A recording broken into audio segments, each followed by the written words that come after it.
Hey, what's up? Ryan back again. My God, it's been so long since my last video. I'm sorry for that. I think it's September was my last video. You guys have been subscribing, you've been commenting on my last couple of videos relating to the Headrush Looper Board's firmware update, and then the vocal harmonizer video where I compared it to the TC Helicon Harmony Singer 2. The amount of comments that have come in, and subscribers. While I'm apologizing for not making a video for a while, I also have to give a huge thank you to everyone that's been, giving this channel a chance and being patient for what I was going to bring next. And, obviously a lot of you are finding value through this channel, and that means the world to me. So I want to say a huge thank you to all of you. It's been a tough stretch for musicians with the pandemic and not being able to gig. I've felt it as well. I'm sure you're in the same boat. So, today I want to this was a bit of a surprise video for me because a couple weeks back I got an email from Jim Bambrick. The name right? Nope, not at all. Jim Lambrick. Excuse me, Jim, I'm sorry. Jim Lambrick, who was the developer of the harmonizer feature in the Headrush Looper board. And that is the reason for the title of this video. When I started this channel, I don't really know what I expected. I obviously started it with the idea of sharing my own music, and kind of got the idea to start making videos that maybe people would find useful, because the gear that I was using, obviously I did a lot of research on, and maybe other people would enjoy, watching those videos because I did all this research, and maybe that was, useful to someone else. But what I never thought possible was to actually influence the equipment that I'm using. When I shared that video about the firmware update, who would have thought that Headrush would be listening and actually making the changes that I was, suggesting or thinking would be cool to have. That kind of blew my mind. So, a couple weeks back when I get this email from Jim Lambrick, the developer of this harmonizing feature, he said, thanks for comparing it to the Harmony Singer 2. Maybe you want to try doing this and this and this to dial in the tone to make it sound a bit more natural. So I'm actually going to go right into his email. I'm just going to read it to you here. I obviously have been really busy with the little one, and I just thought maybe I can share these tips today, and by you watching the video, you can try to dial it in yourself. Leave some comments below. Let me know if it worked for you. Maybe it does. Maybe you didn't find it helpful. But if not, leave those comments, because clearly Jim is watching. Him and I will be communicating back and forth in an attempt to find something even more realistic, even more natural than where they're at right now. Because he sent me this email with these tips and ways that we can kind of dial it in.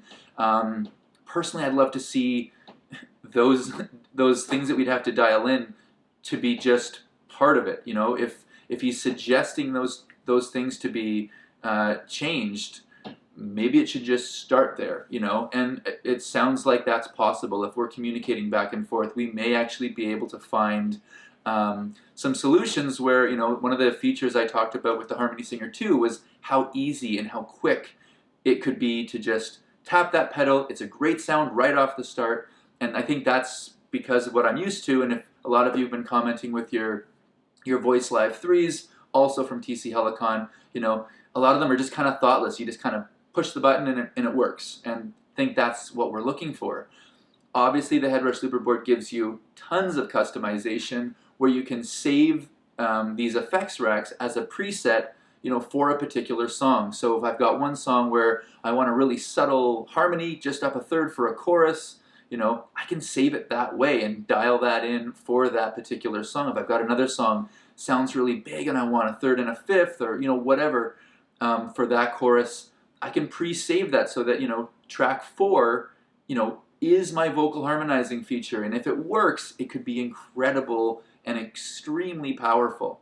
So anyway, I'm going off on rants here, but I do want to read you this email to let you know how you can dial in your Harmony Singer, Jim, I screwed that up. How you can dial in your vocal harmonizing feature in the Headrush Looper board. This is coming straight from the developer. Super cool. Here we go.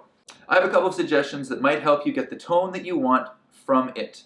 To my ear, it sounds more natural when you adjust the gender slightly in accordance with the interval that you want. So for an octave up, you might want to try adjusting the female direction about 10 notches. For a fifth up, might be somewhere in the 6 to 8 notch range, etc. Downshifts go about the same amount in the male direction. The humanized control might also be your friend. It has a huge range where the extreme makes the harmony singers sound drunk, and a 0 setting makes it as tight as the vocal detection allows. So, those are big features or big tips that could help. As a result of this email, I do plan on making a follow-up comparison video between my Harmony Singer 2 and the vocal harmonizing feature in the Headrush Looper board. Super keen to hear this one. We'll do a blind test just like we did last time and see what you pick. As I mentioned a little bit earlier in this video, those are kind of the things that I'd love to see as the presets. I don't really want to have to dial that in so much. I'd love it to be, it's great to have it as a feature to be able to play with that, but I'd love it to be just sounding great right off the start. And it's a big space to just jump into, especially when you've got a giant like TC Helicon.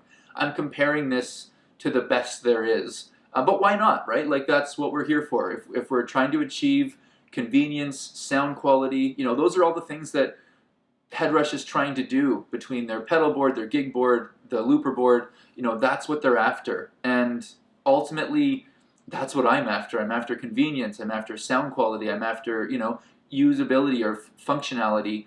Those are all the things that I want from this board. And it's incredible to see that Headrush continues to aim for perfection. From hearing from the brand, from hearing from the developer, it's a cool thing that they're about. And I got so lucky to have jumped on board to using a brand like this. I know I must sound like some sort of fanboy, and I'm not. It's not sponsored. This is not. I don't work with them. I just use their products, and I've been so impressed by what they do. All right, so let's wrap this up. If you have any comments, maybe you've tried those suggestions that I made in the video about dialing in those features. If you have tried that, I'd love to hear what your thoughts are on it. I will definitely be following up this video with that video, doing a follow-up comparison, but I'd love to hear from you what you think about it, if you think it's made a difference in your harmonies. And looking forward to 2021. If you guys have any suggestions for other videos, as I said, I've been doing a lot of videos for Headrush, or about Headrush. That sounds like I'm working with them now. I just made that sound like I'm working with them, and now people are doubting what I said earlier. Now they're questioning my integrity because I just said I'm not a fanboy, I'm not working with them, and then I just told everyone that I'm making videos for them. I'm not making videos for them. I'm making videos about their products because I use their products, and I'm a fan of what they've been doing and how they've been trying to, change the game with listening to their musicians. I think it's just incredible. So, but I do hope to make some other videos going forward, how to support you, the musician, showing you the equipment I'm using. The space that I'm recording in is, not today, but the space that I normally record in is an unfinished basement.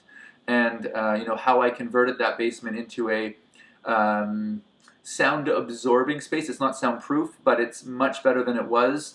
And for a lot of you that probably have, unfinished basements or spaces that you're working in right now, there are ways that you can make big changes to that space, and I'd love to talk to you guys about how that happened as well. Lots more videos in the future.